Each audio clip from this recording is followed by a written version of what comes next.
grateful to our special guests, Mr. Anil Sagar and Ms. Shilpa Chauhan, for their words of encouragement and guidance in all the efforts of the children throughout and making this event a memorable success. May I would now invite DG and Rotarian Neerav Nimesh Agarwal ji to come on stage. जब भाभी ने मुझसे बदला लिया ना, नाम गलत बोल के।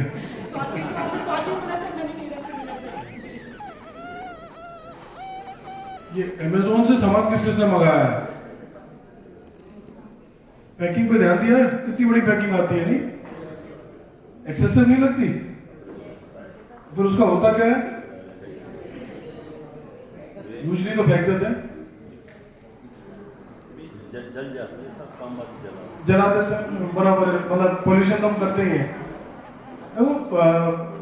हमारे जो पैनलिस्ट ने शिल्पा चौहान जी ने बड़ी जोरदार बात कही थी कि हमें सीखना पड़ेगा वो पुरानी आदतों से। हमारे टाइम में मुझे याद है, अगर एक पैंट आता था तो पहले तो पैंट पहनते थे, उसके बाद उसका निक्कर बन जाता था, फिर थैला बनता था, उसके बाद वो पोंछे में काम आता था, उसके बाद जब उसकी आत्मा भी बोल जाती थी, बोले अब मुझे कुछ नहीं बचा, तब वो फेंका जाता था। हाँ, वो चूल्हे में भी लगता था, ऑफ कोर्स। आइडिया ये है कि उस पैंट को जैसे आप 6 महीने यूज करके आप फेंक देते हो, हम लोग आदतन कम से कम 3 साल चलाते थे, उसका सारा यूज ले लेते थे। वो आइडिया ये है कि रिसोर्सेज को इस तरीके से एफिशिएंटली यूटिलाइज करें। दूसरा एक बड़ा जो टॉपिक हम कवर कर सकते थे, मुझे उम्मीद थी आप लोग करोगे, 90% खेल एनर्जी का है। कोल से एनर्जी आ रही है, पोल्यूटिंग है कि नहीं? ऑप्शंस क्या क्या है उसके लिए? और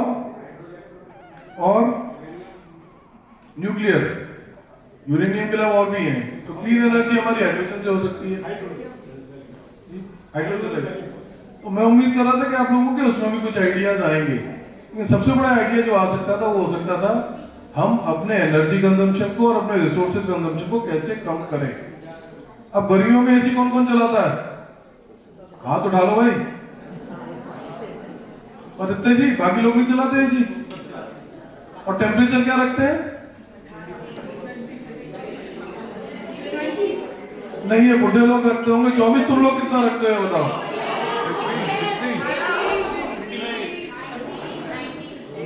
पीछे वाले लोग एक बार दोबारा बताओ कितना रखते हो टेम्परेचर? 16। 18 वो रखते होंगे जिनका एसी 18 से नीचे नहीं जाता। सही कराओ ना? पर बेटा लोग अगर उस एसी को गर्मियों में 24 में रखोगे तो जरा गूगल सर्च मारना, एनर्जी कंजम्पशन कितना कम कर लोगे। और ईमानदारी से देखना, सुबह से लेकर शाम तक की अपनी एक्टिविटीज को, जो रिसोर्सेज हम कंज्यूम कर रहे हैं, क्या हम उनमें 20% की कटौती कर सकते हैं? सर ने एक आइडिया दिया था वाटर कंजम्पशन के लिए, टैप के ऊपर वो एरेटर टाइप्स लगते हैं। मेरे ख्याल से 40% 50% वाटर कंजम्पशन कम हो जाता है एक बार से। अच्छा, शावर कितने लोग लेते हैं? 2-4 ही लेते हैं बस। मैं जाड़ों की बात नहीं कर रहा हूं, गर्मियों की बात कर रहा हूं। कितने लेते हैं गर्मियों में शावर? और अगर मग्गे से नहाओ तो पता कितना पानी कम खर्च होता है? हाँ, अभी भैया जैसे कह रहे हैं नहाओ नहीं, तो जाड़ों में ये काम नहीं होता है, पर उसकी बात नहीं करते हैं। आइडिया ये है कि आप अपने रिसोर्स कंजम्पशन को कम कैसे करो। फ्रैंकली मैं उम्मीद कर रहा था एनर्जी के ऊपर मुझे कुछ सुनने को मिलेगा, अपने कंजम्पशन को कम करने के ऊपर मुझे कुछ मिलेगा, और रिसाइकलिंग के ऊपर हम ज्यादा बात करेंगे जो हम अपने घरों में कर सकते हैं। तो कह रहे लंबा डिस्कशन है, लेकिन हम पे fortunately we have miss Shilpa Chauhan here. She has been working with lot of state governments on formulating environmental policies. तो मैं रिक्वेस्ट करूंगा उनसे, आपके पार्ट में मैंने कहा भी था कि कम से कम 10 मिनट हमें बताएं कि किस तरीके से लीगल फ्रेमवर्क कर रहा है, क्या हम लोग अपने लेवल पे कर सकते हैं एनवायरमेंट के लिए, ताकि एक सस्टेनेबल और स्केलेबल इम्पैक्ट हम एनवायरमेंट पे कर सकें। Ma'am please.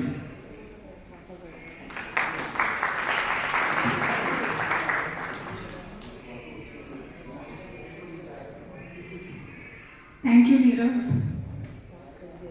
See, I have done now 23 years actually. I've been working in this field from the perspective of working with communities working with governments of how to better have a framework if it does not exist, and if a legal framework is there, how to implement. जो सबसे ज़्यादा problem और problematic area है वो implementation का है आज के टाइम पे, कि how do you implement. I think our country is one of those countries which is, and if I talk from an industry's point of view, is over-regulated.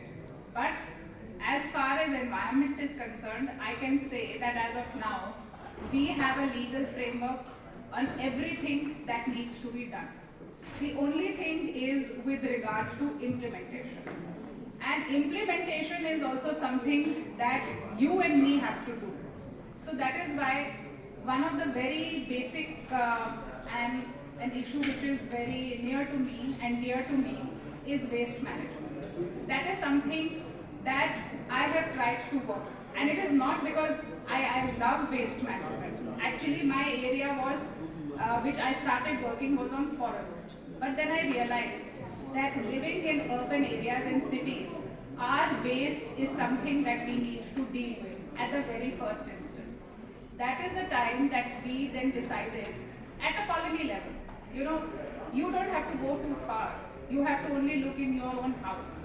So what we did is we formulated a small group of like-minded people that we will start an initiative. It is called a Zero Waste Initiative for our colony. And our colony is very huge. It has some 6,500 households, so which means there are 25,000 people that are generating that waste.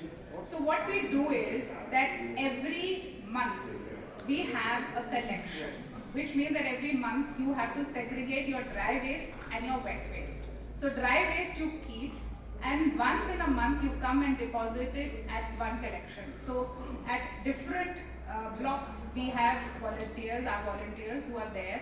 Once in a month, everyone who is part of that comes and drops off. We have a tie-up with a company which collects our waste, that segregated dry waste.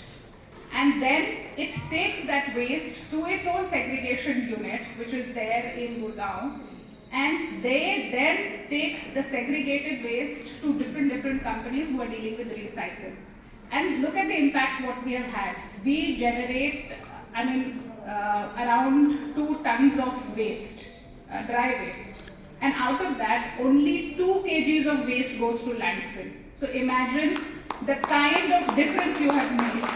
Because we are facing in our cities landfill problems. Because earlier what was happening is everything that could be used or could be recycled was going into the landfill. Only something which you cannot do anything, which is called an inert waste, is something that should ultimately go. Laws are there, but till the time we don't take up these initiatives in ourselves, we will never. And then of course we realized that our waste is very valuable. So when we started this 1.5 years back, the first month that we started this waste collection, we were sitting with our waste, which was in our colony quite a lot. So we used to see, and it happens last Sunday of every month. So you have all these kabadi walas. And they used to go up and down and up and down. Then why these people are not giving us this waste, you know?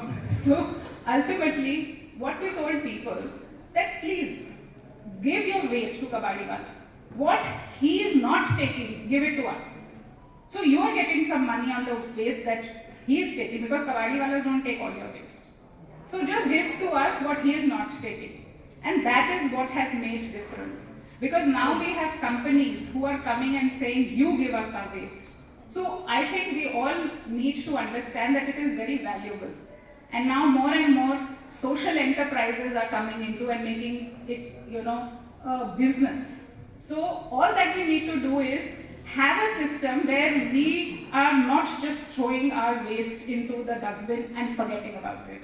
We should be responsible. Once that mindset changes, more and more of this will come. Because we ourselves are facing, in spite of the fact that we have such a big community there are only very fixed contributors. Because telling people that you need to keep waste, dry waste, for a month is also a behavior change, which we are attempting to do, and hopefully will succeed. So I think that is something that can be done in our communities. Thank you. Thank you, Ms. Chauhan, for such an inspirational and motivational words. हमारी कल एक talk हुई थी IoT पे हुई थी ना, किसी ने ध्यान है? एक सर आए थे दिल्ली से, टेक्नोलॉजी की बात कर रहे थे। अब टेक्नोलॉजी का इस्तेमाल किस तरीके से करेंगे, हम जितनी बात करेंगे उसमें हमने कॉमर्शियल बात जरूर करी कि अगर आप कोई ऐसा काम करते हैं जिससे पैसा बनना हो तो वे सब करेंगे कि नहीं करेंगे? ये जो टेक्नोलॉजी सेक्टर में पैसा कैसे बनाया जाए, तो we have somebody with us जो इस काम को करता है। We'll request, I'll request Mr. Anil Sagar to please tell us किस तरीके से we can use technology and use it for proper businesses.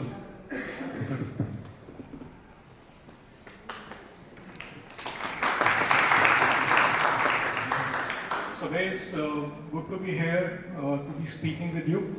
मुझे बड़ा ये स्पेशल मौका है कि आपसे मिल पा रहा हूँ और अपनी जो मेरी थोड़ी सी जर्नी रही है टेक्नोलॉजी के उसमें डोमेन में आपसे शेयर कर पा रहा हूँ।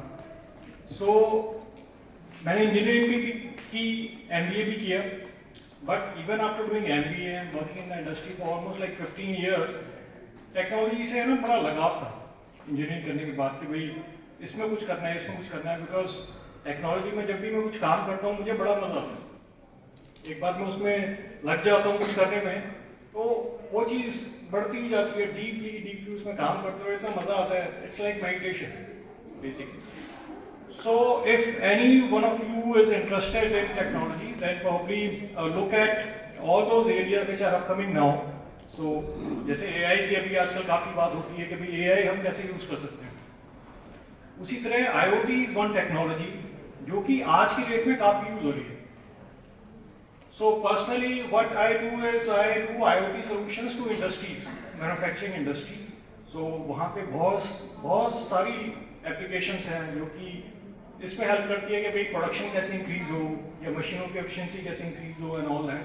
सो उसको मैं बाद में डिस्कस करूँगा, आप मुझसे बाद में आके पूछ सकते हैं, मैं आपको और एक्सप्लेन करूँगा कि वहाँ कैसे यूज होता है इसका।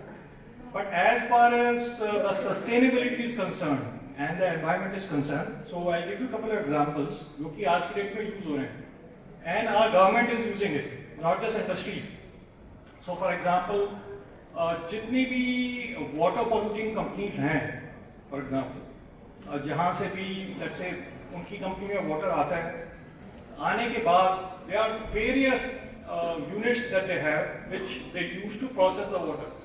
वहाँ पे DM होता है जो डीमिनरलाइज करता है वाटर को, वहाँ पे ETP होता है which is effluent treatment plant, मतलब कि उनके प्रेमाइस के अंदर ही जो प्रोड्यूस होता है उसको ट्रीट करने के लिए, उन केमिकल्स को ट्रीट करने के लिए, सीवेज को ट्रीट करने के लिए STP होता है। सो ETP, STP, DM and RO। So RO जो हम यूज करते हैं अपने घरों में, इसी तरह इंडस्ट्रीज भी यूज करती हैं, right.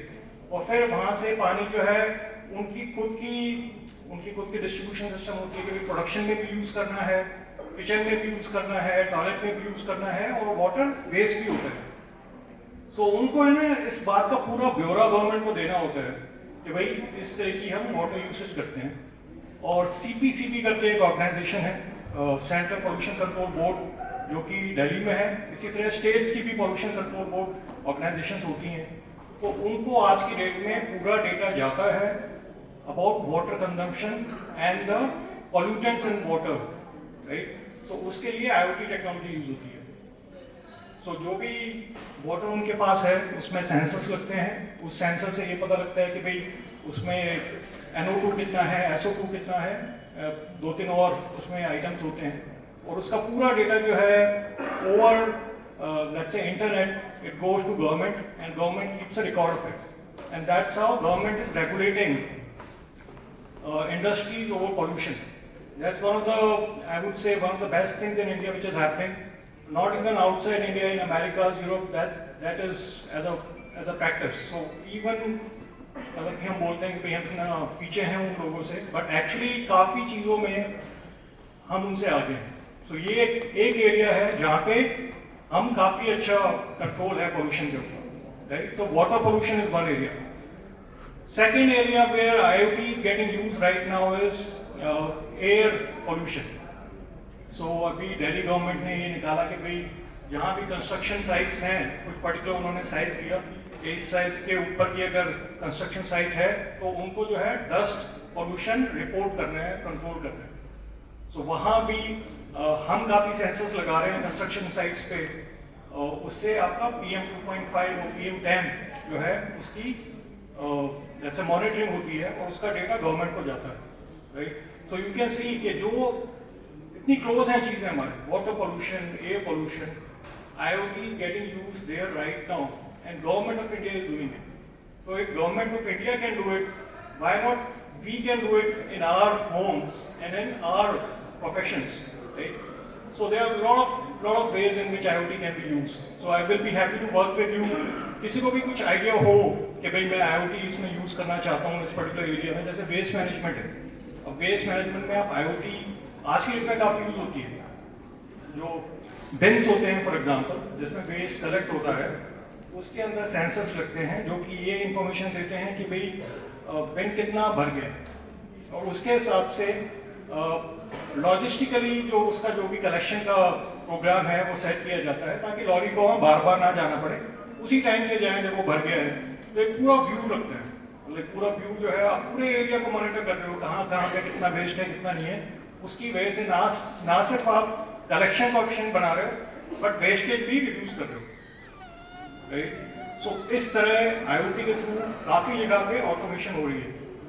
So I be happy to work with you. किसी भी एरिया में, सोलर का एरिया हो, सोलर में काफी IoT यूज होती है। सोलर के अंदर ये यूज करते हैं कि भाई कितनी एनर्जी प्रोड्यूस हुई, जितनी हम चाह रहे थे उतनी हो रही है नहीं हो रही, उसको और बेटर तरीके से कैसे प्रोड्यूस कर सकते हैं। जो आपके पैनल्स हैं वो क्लीन है या नहीं, वो क्लीन नहीं है तो उनको क्लीन किया जाए ताकि ज़्यादा एनर्जी प्रोड्यूस हो। ज़्यादा एनर्जी प्रोड्यूस होगी तो आप ज़्यादा सोलर यूज़ करोगे रादर देन नॉर्मल एनर्जी, तो उसकी वजह से फिर आपकी जो है एफिशिएंसी बढ़ेगी। तो इसी तरह बहुत सारे एरियाज हैं जहाँ पे IoT यूज हो रहा है। तो anybody who is interested can discuss with me and I will be happy to share. Thank you. Thank you, Mr. Sagar, for such tremendous ideas you have given. Now I would like to invite